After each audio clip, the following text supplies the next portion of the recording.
Bienvenidos. Realizaremos un recorrido por cheque RH para los días no trabajados. Ingresamos al módulo de recursos humanos, damos clic en días no trabajados. Desde aquí se muestra una forma centralizada todos los días festivos oficiales que el sistema carga automáticamente conforme a la legislación laboral vigente. Mediante este módulo podemos consultar, editar, activar o desactivar cada fecha. Utilizamos los filtros del año inicial, la sucursal y damos clic en consultar.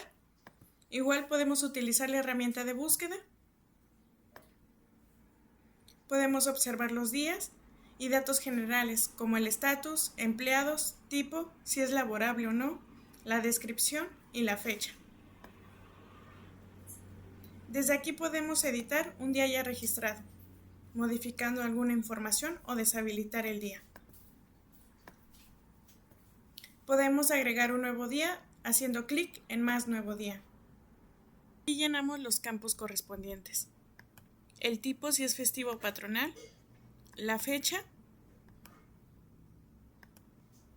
la descripción,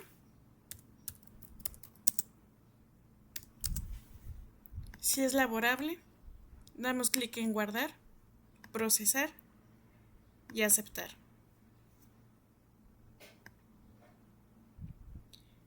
Y así podremos visualizar nuestro día ya registrado.